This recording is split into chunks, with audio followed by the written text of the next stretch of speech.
Para essa semana, nós temos aqui a proposta de um painel multicultural que trata sobre patrimônios culturais imateriais da humanidade. Painel multicultural, porque a gente vai tratar de várias culturas, né? E aí, então, nós temos o que é um patrimônio cultural imaterial. Imaterial é aquilo que a gente não tem ali no lugar, como são os outros patrimônios, né? Que são materiais, que são monumentos, paisagens, paisagem tanto trabalhada pelo homem, como também a paisagem natural, lugares, né? Ou aquilo que a gente possa ir até lá, né? E tê-lo sempre lá. Mas os patrimônios imateriais é aquilo que está na cultura, é aquilo que está na tradição, nos costumes dos povos. Você pode ter ali a observação dele, você pode ver a expressão da cultura, né? Através das pessoas, as pessoas expressando a cultura, e é por isso que a gente vê, mas a gente não vai até essa determinada expressão cultural está em determinado lugar. Não. Você vai até onde as pessoas ou o povo daquele lugar expressa a sua cultura. Por isso que é imaterial, não é uma matéria, não é algo que está lá, é estático, né? Que está naquele lugar constituído, você sabe que está naquele lugar. Ah, professora, mas se você fala do carnaval, é no Rio de Janeiro. Sim, mas existe a expressão do carnaval em outros lugares também. E outra, e se as pessoas não expressarem essa cultura, você não a vê, você não tem como senti-la, percebê-la e usufruir da cultura. É preciso que haja a expressão, né? Da imaterialidade, ou seja, as pessoas têm que expressar, tem que vir delas a expressão dessa imaterialidade. As pessoas então fazem com que essa arte que está na mente das pessoas, que está nos seus costumes,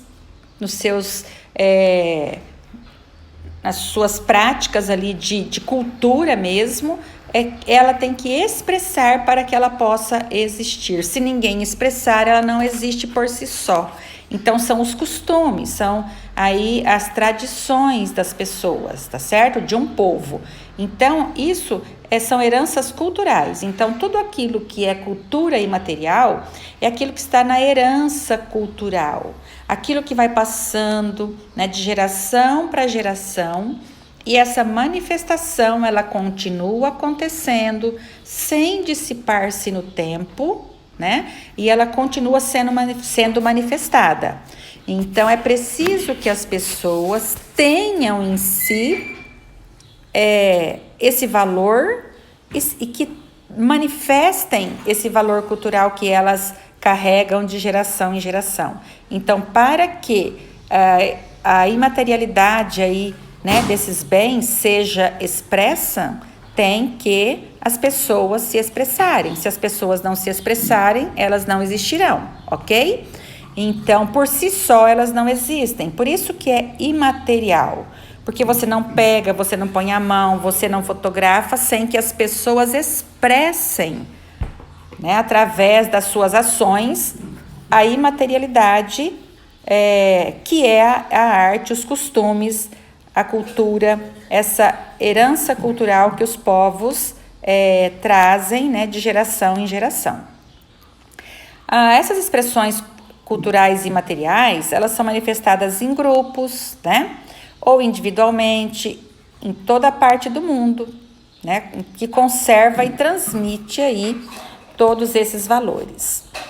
Então, nós temos aqui alguns patrimônios imateriais para que a gente tenha conhecimento o que seria isso.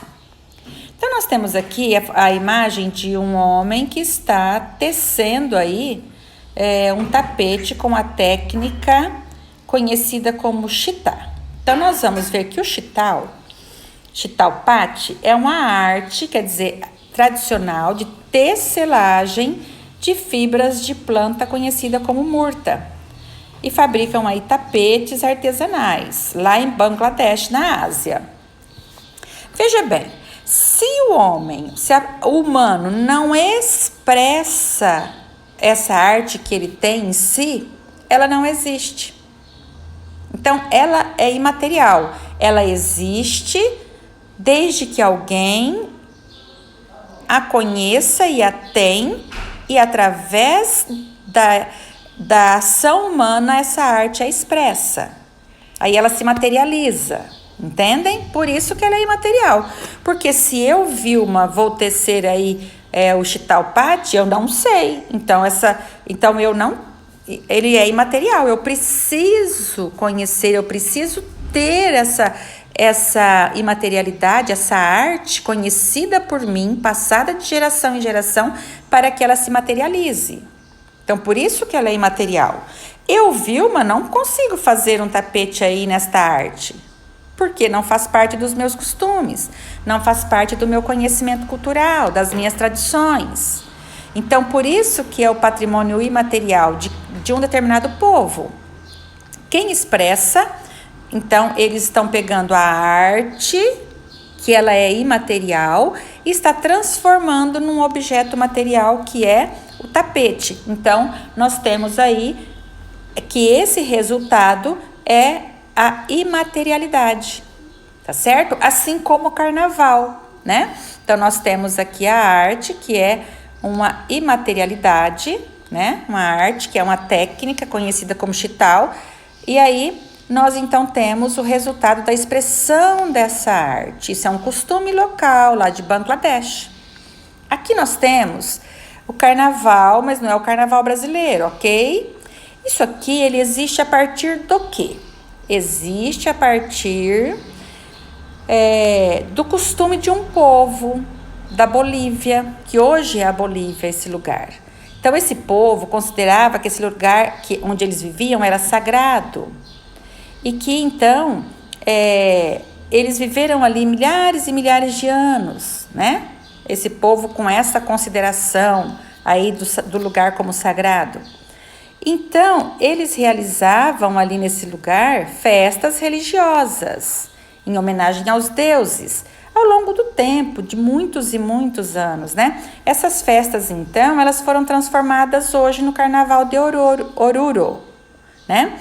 Então, a expressão da arte, a maneira de expressar aquilo que antes para eles era religiosidade, transformou a festa como um costume e virou então uma expressão artística. Olha só, além de religiosa, artística é imaterial, porque aquele povo tem.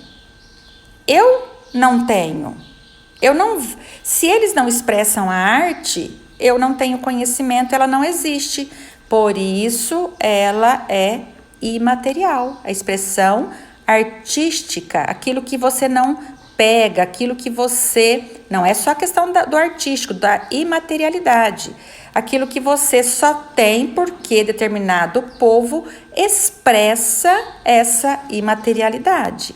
Ok, crianças? E aí nós vamos para outro patrimônio artístico imaterial, que é o fado. O fado é um estilo musical português.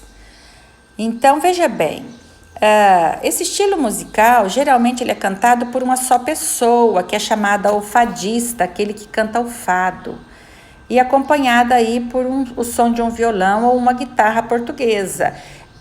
Em geral, aí, letras e canções que tratam de temas melancólicos, temas que expressam sofrimento, dor, né? Mas com arte, tratando de coisas sobre aquilo que causa sofrimento no ser humano, o amor, a saudade, aquilo que é as dificuldades na vida.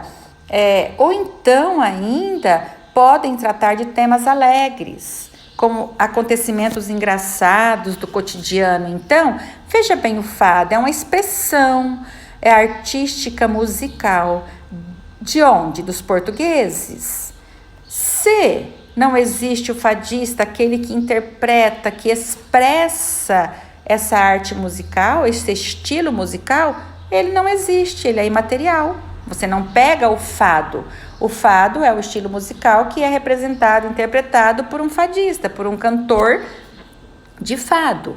Então, é uma expressão que é importantíssima na cultura mundial, porque é uma expressão de muito valor, porque tem uma riqueza artística muito grande. Então, as pessoas, quem não conhece um fado, não tem uma cultura tão abrangente, tão assim, ampliada. Por quê? Porque faz parte do conhecimento das pessoas saber que esse estilo musical existe e que ele é melancólico, mas que ele vem tratando de situações tanto de sofrimento, de dor, né, de coisas que afetam o emocional das pessoas, e também aquilo que retrata alegria, mas de uma maneira que é melancólica a expressão desta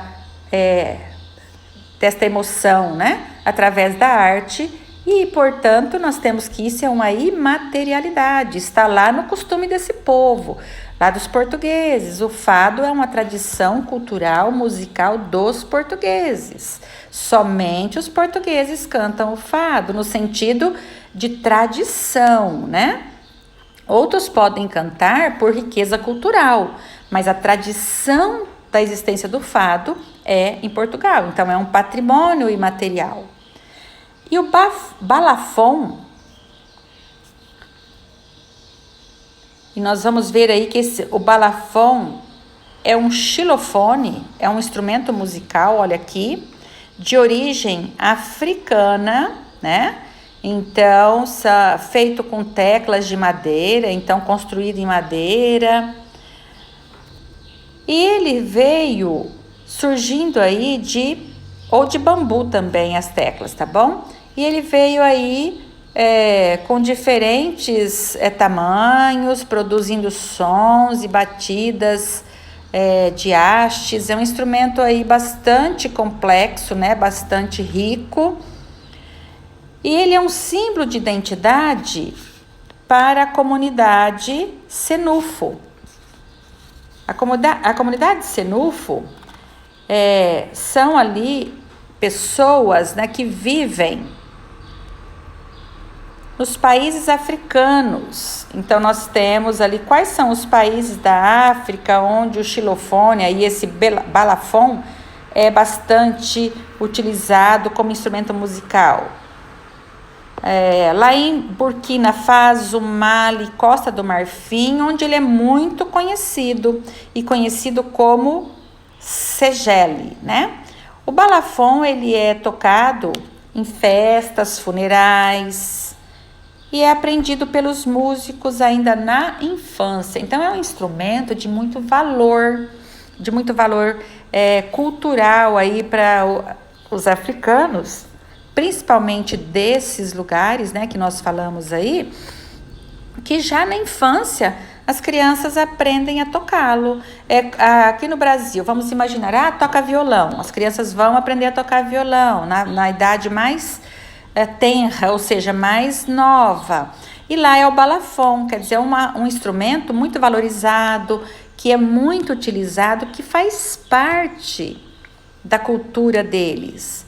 Eles, então, desde cedo, eles usam muito o balafon, eles gostam e eles aprendem a tocar, né? Porque é um instrumento tradicional ali daquele povo.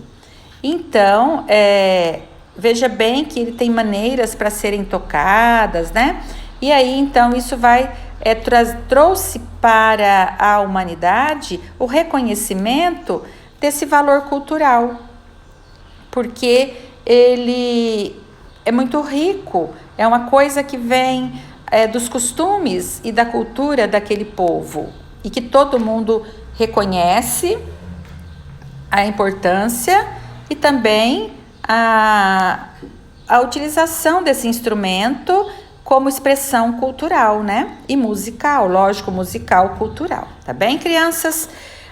Com relação, então, ao texto sobre os patrimônios culturais imateriais, que são aqueles bens que não estão estáticos em um lugar para você ir até lá, como os monumentos, como as construções, mas como as paisagens, mas ele faz parte da expressão das pessoas, da arte e dos costumes de um determinado povo, ok? Aquilo que todos buscam conhecer pela importância que tem, porque se estendeu além do local, mas sendo importante e significativo para todos. E aí, então, vocês têm as questões 1 e 2, que vem perguntando sobre se você já observou ou participou de alguma das manifestações culturais apresentadas, ou seja, você já viu um tapete desse aí? Você já viu um tapete que expressa essa arte? Você já participou do carnaval? Não importa que seja outro carnaval, tá bem, crianças? Aqui trouxe o carnaval lá da Bolívia, o carnaval de Oruro, mas acontece que não é só esse carnaval que é patrimônio imaterial. O nosso carnaval é um patrimônio imaterial, ok? O fado, uma expressão musical, mas será que só o fado é patrimônio imaterial? Não. O samba, o chorinho, a bossa nova, né? Outras expressões musicais também são patrimônios imateriais, tá certo? E também a utilização de instrumentos, né? Nós temos outros instrumentos que também são reconhecidos como patrimônios culturais imateriais. E se você já conhece, né? Conversar com os colegas sobre a experiência. Não temos como conversar, vocês irão então escrever. Vocês já observaram ou já participaram de alguma manifestação cultural aqui imaterial apresentada? Você já participou do carnaval? Não, mas você já observou o carnaval? Você já viu o carnaval, a expressão dessa imaterialidade? Já viram em algum lugar? Já viram através de imagens, em revistas, jornais, ou já viram pela televisão? Então, participar é você estar vivenciando, estar ali, vivenciando aquela expressão imaterial, da imaterialidade. Ou observar é você ver, através da televisão, através do jornal, da revista, ok? E assim vocês responderão a número 1. Você gostaria de participar de alguma delas? De qual? Por quê? Dessas situações aqui de representação de cultura imaterial, que vem aqui desde a arte, né, chitalpate do tapete, da tecelagem aí, da fibra de murta, que é uma planta, o carnaval, seja ele da Bolívia ou no Brasil, a expressão aí musical do fado e a execução aí do instrumento balafon. Você gostaria de participar de alguma dessas expressões artísticas e materiais, cultural aqui? De qual delas você gostaria de participar? Qual delas você gostaria de estar assistindo, de estar ali visualizando a expressão da arte imaterial? Então, respondam com muito carinho, estudando com muito apreço. Um grande beijo, crianças, bons estudos.